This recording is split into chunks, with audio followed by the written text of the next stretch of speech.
Você vai ouvir palavras de coração para coração, conforto e fraternidade, no ar. Mensagens de esperança.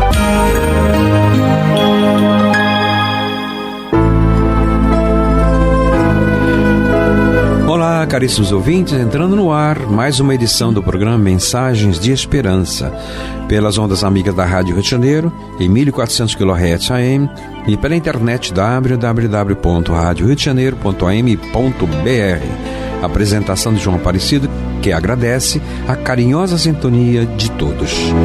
Para suas primeiras palavras de saudações, Terezinha Lumbreiras.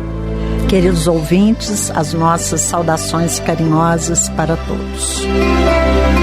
Passemos para a nossa primeira mensagem. É do livro Notáveis Casos de Chico Xavier. A organizadora é Oswaldo de Castro, a editora GIN. Chico e o Industrial. Chico relatou-me que há muitos anos, ainda residindo em Pedro Leopoldo, ele atendia uma fila de consulentes quando observou a atitude estranha de um homem que caminhava do lado de fora, nervosamente, de um lado para o outro. Emanuel mostrou-lhe numa tela a cena de um jovem cometendo um crime em um lugar ermo, arenoso, próximo a um rio. Acabara de matar uma pessoa dando-lhe pancadas na cabeça com um saco de areia improvisado.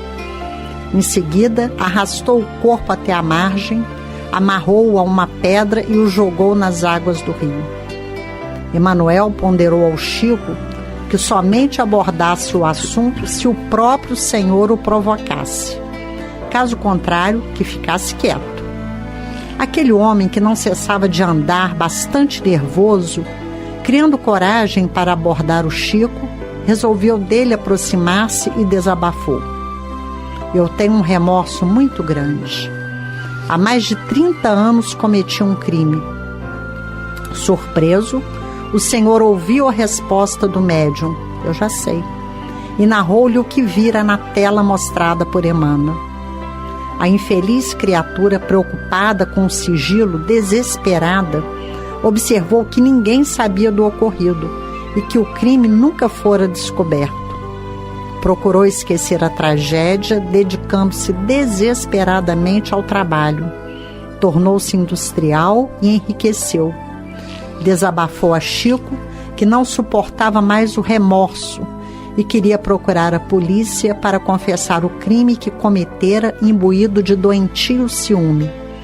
A vítima era seu amigo e imaginou de maneira absurda que ele mantinha relações amorosas com a sua esposa, companheira corretíssima. Convidou-o assim para um passeio e o assassinou. Ao Chico, Emmanuel, presente àquele diálogo, asseverou que era muito tarde para procurar a polícia, porque ante as leis da terra o crime estava prescrito. Além disso, confessando o homicídio, ele agravaria a situação, mexendo com 5 pessoas envolvidas na tragédia. A vítima no plano espiritual, a esposa e mais 3 de que não me recordo, provavelmente os filhos. Após a prudente observação de seu mentor, Chico disse ao industrial: eu não quero saber qual é o seu nome nem de onde o senhor é. Emanuel lhe recomenda que faça, como a sua situação financeira é muito boa, o máximo de caridade que puder até o fim da sua vida, pois a prática da caridade sensibilizará a vítima e atenuará a ação perniciosa dos obsessores. E Chico concluiu: assim procedendo, o Senhor não ficará livre do julgamento no plano espiritual, mas sua pena será abrandada. Notáveis Casos de Chico Xavier, organizado por Oswaldo de Castro. Em sintonia com a Rádio Rio de Janeiro, o programa Mensagem de Esperança, passando para o módulo Vocabulário Espírita.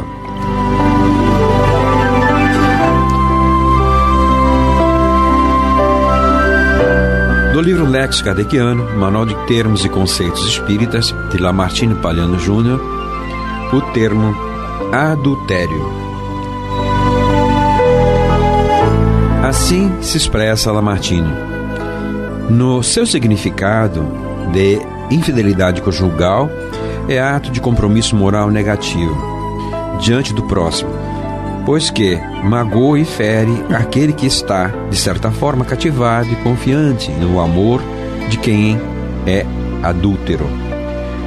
Ao adultério se contrapõe a fidelidade entre os cônjuges, que devem ter pureza de intenções um para com o outro.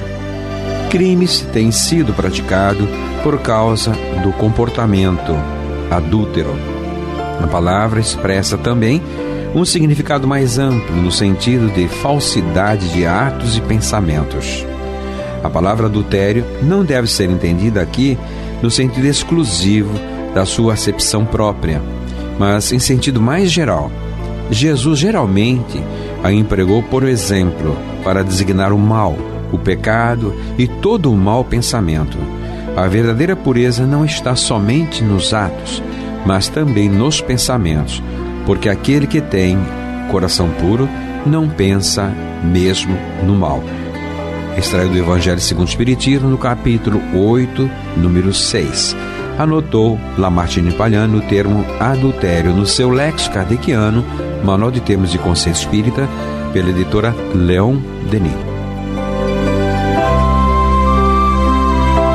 Na faixa número 13, Hino ao Espiritismo, de autoria de Nelson Querenche.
Estão em sintonia com a Rádio Rio de Janeiro e o programa Mensagens de Esperança. Amado ouvinte, nós estamos realmente abordando a esperança que o Consolador prometido veio nos trazer. Quando nós abrimos o Livro do Espírito, na conclusão, encontramos a expressão de Allan Kardec: a força do Espiritismo e o segredo da sua rápida propagação. Por quê? Porque ele tange a corda mais sensível do coração humano. Qual é a corda mais sensível do nosso coração? O desejo de ser feliz.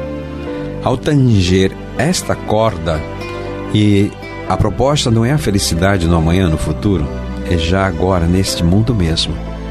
Então, ao tanger esta corda, é óbvio que vem ao encontro dos nossos anseios de atingirmos a felicidade. Mas não é a felicidade da posse, do supérfluo, do ter para ser, mas é ser, a autorrealização, uma construção realmente de um patrimônio inalienável. É aquele tesouro que o mestre dos mestres já dissera: cuidai de amealhar o tesouro no reino dos céus, onde a traça não rói, a ferrugem não corrói e o ladrão não rouba, porque onde puseres o vosso tesouro, aí também estará o vosso coração. Por que nós estamos fazendo esse preâmbulo? Acabamos de ouvir o hino ao Espiritismo. E abrimos o espaço nessa edição do Mensagem de Esperança para lembrar que no dia 18 próximo estaremos lembrando o lançamento do Livro dos Espíritos, a primeira obra básica, fundamental, a síntese da doutrina espírita. Até porque os demais 4 livros desenvolvem as 4 partes integrantes do livro. Então, o Livro dos Espíritos, a primeira parte. Terezinha, qual é o livro que desenvolve? Está na Gênese, que nós temos ali algumas E qual é o nome dessa obra? É só Gênese? Os Milagres e as Predições segundo o Espiritismo. A segunda parte do Livro dos Espíritos, que fala do mundo espiritual ou mundo dos espíritos. Nós temos ali, né, grande parte do Livro dos Médiuns. A terceira parte, que fala das leis morais, o Livro dos Espíritos, é desenvolvido em que livro? No nosso querido Evangelho segundo o Espiritismo. E a quarta parte, que trata das esperanças e consolações, qual é a obra que desenvolve? Também no Céu e Inferno, ou a Justiça Divina segundo o Espiritismo. Então esse é o edifício monolítico da doutrina espírita, as obras básicas, as obras fundamentais, onde qualquer pessoa que queira conhecer o Espiritismo tem que começar pelo começo, estudar exatamente os fundamentos, porque se começar por obras complementares, por obras subsidiárias, terá sempre uma visão parcial, uma visão fragmentada. Então deve começar pela síntese. E a partir daí, então, tem um enriquecimento no desdobramento das demais obras que vieram complementar ou servir de subsídio. Terezinha, o que você gostaria de dizer neste momento em que relembramos o lançamento do Livro dos Espíritos em 18 de abril de 1857? Olha, queridos ouvintes, eu acho que essa é uma ocasião para buscarmos compreender essa obra, conhecer essa obra e percebermos que para realmente sermos espíritas, precisamos incorporá-la ao nosso cotidiano. Porque quando a música fala, quando Jesus prometeu que ia mandar o Consolador é, acima de tudo, aquele que nos esclarece. E é para isso que veio a doutrina espírita, para nos esclarecer sobre as realidades da vida. Allan Kardec, na sua introdução ao Livro dos Espíritos, uma longa introdução de 17 itens, ele vem ali analisando item por item as questões, apresentando a obra, trazendo as definições, as objeções que ela sofreria e mostrando inclusive o porquê dessa obra tão fundamental. Ele precisava, numa concepção tão nova da vida, da justiça, de Deus, precisava de ter uma apresentação. E o que ele fez magistralmente. E ao longo dos capítulos, de uma forma muito didática, ele vai trazendo para nós gradativamente as informações da criação, do mundo espiritual, das nossas relações e da vida espiritual. Tem castigo, tem recompensa, acima de tudo, isso tudo englobando o amor do Pai, que quer que com o entendimento, com o esclarecimento, nós nos libertemos da ignorância e sejamos elementos úteis. E a doutrina espírita traz ferramenta valiosíssima para nós. Lembrarmos, né, como disse o João, Espiritismo é o Livro dos Espíritos, é a obra codificada por Allan Kardec. As outras são auxiliares, mas sem Allan Kardec nós não temos doutrina espírita. Terezinha, mais uma pergunta. O Livro dos Espíritos é composto de 1018 perguntas. Então, há algumas perguntas, mas para que tantas perguntas? Então, eu mudaria essa pergunta com o seguinte objetivo, ou com o seguinte enfoque. Qual o objetivo que os Espíritos tiveram ao ditarem esse livro? Olha, João, que pergunta interessante. Porque muitas vezes as pessoas se perguntam, se ali contém o Evangelho de Jesus, para quê o Livro dos Espíritos? Para que a doutrina espírita? E nós encontramos magistralmente, na questão 919A, ali uma longa resposta de Santo Agostinho, quando ele diz: muitos dizem ser certo presente e incerto futuro. Esta, porém, a dúvida que estamos encarregados de tirar do vosso entendimento, mostrando a vida futura em toda a sua realidade. Então, mostrando por que estamos aqui, por que sofremos. Existe um depois, estamos hoje plantando, construindo o nosso depois. Então, esse é o objetivo principal, que tenhamos a certeza da vida futura, da continuação da vida e das nossas relações. Então, nós podemos dizer exatamente que cumpre-se aí a promessa de Jesus quando dissera aos seus discípulos: se me amardes e guardardes os meus ensinamentos, eu rogarei ao Pai, e ele vos enviará um outro Consolador, o Espírito de Verdade, que vos falará de muito mais que por ora não podeis suportar, e ficará convosco por todos os tempos. Onde é que nós observamos esta complementação? No dizer de Jesus, falaria de muito mais que naquela época não poderia suportar.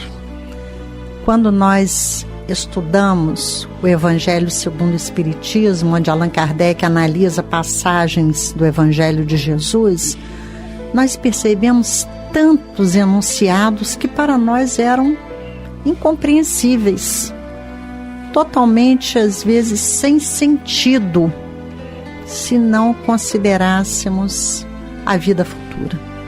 E quando veio a doutrina espírita, ela nos alargou o entendimento em todas aquelas questões. Por isso nós dizemos que ali está a chave, né? A solução que abre o nosso entendimento, a compreensão do Evangelho, mostrando para nós Jesus cada dia maior, porque aí nós já o compreendemos. Quando o nosso mestre nos manda perdoar até 70 vezes 7, se eu não vou perdoar, eu só estou com essa pessoa agora, mas aí a doutrina espírita nos mostra que perdoar é bom para nós, que eu vou encontrar aquele a quem eu não perdoei no futuro, e é bom que seja com carinho, com perdão, com entendimento.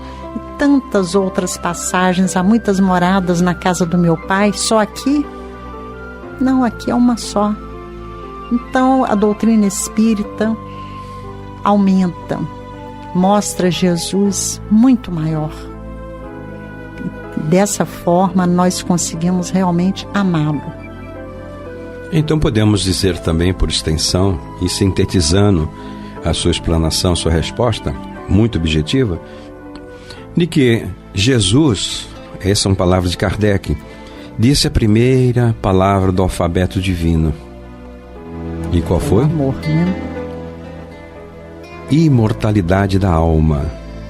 Então ele veio, demonstrou que a alma é imortal. Doou-se em holocausto, foi crucificado e retornou aos discípulos no terceiro dia, convivendo com eles por um período em torno de 50 dias. Então, o mecenato dele realmente se bifurca. A primeira angulação é a lei do amor. Ele revela e exemplifica. E a outra, a imortalidade da alma. No alfabeto divino, Allan Kardec diz na sua obra que estava reservado para o Consolador prometido, o Espiritismo, falar a segunda palavra do alfabeto divino, que é a reencarnação. Então vejamos, se nós tivermos dúvidas sobre a nossa imortalidade, como é que a gente vai aceitar reencarnar? O que é que vai reencarnar?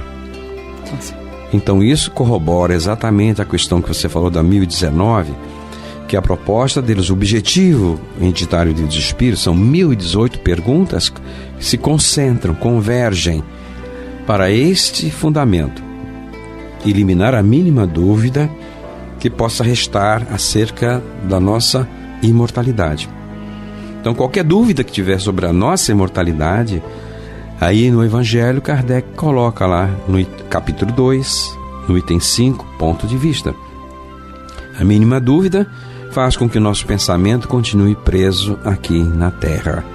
O pensamento, o ponto de vista preso aqui na Terra, então continuamos ainda o nosso hedonismo atual.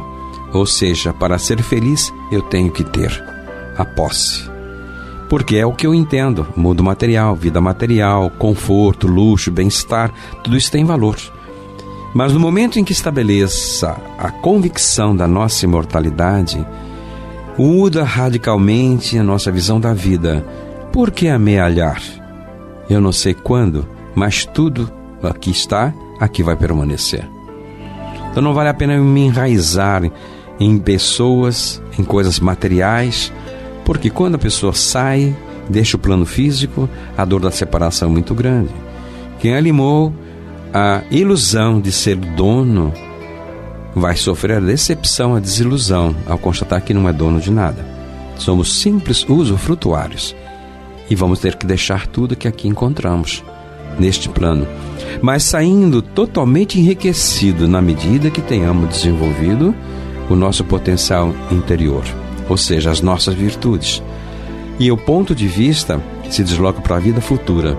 Então não há mais necessidade de ninguém dizer que devemos cuidar do progresso, da evolução de nós, almas imortais, porque isso torna-se a razão da nossa existência.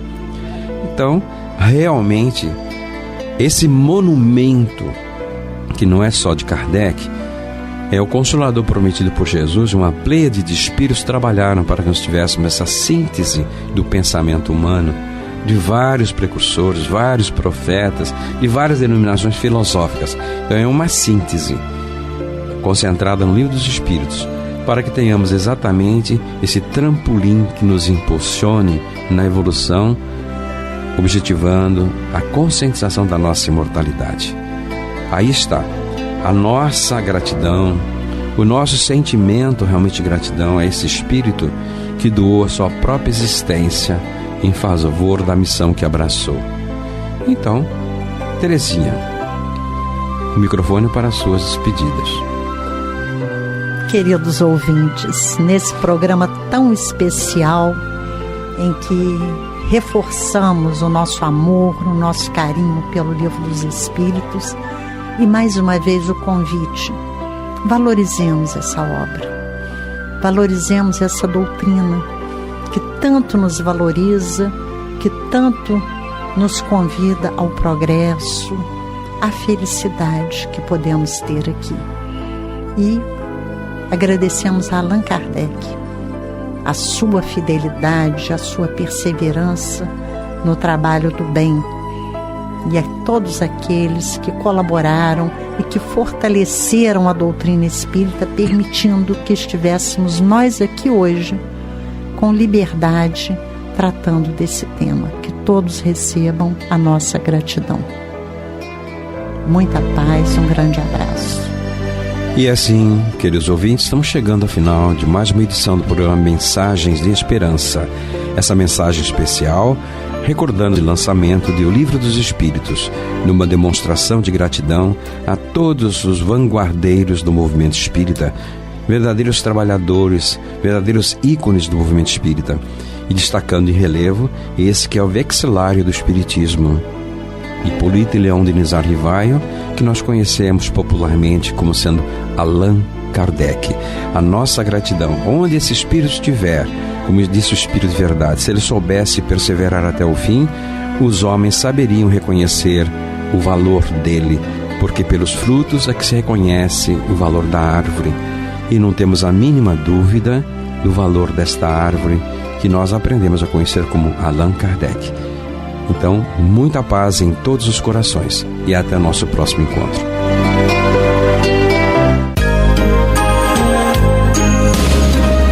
A Rádio Rio de Janeiro apresentou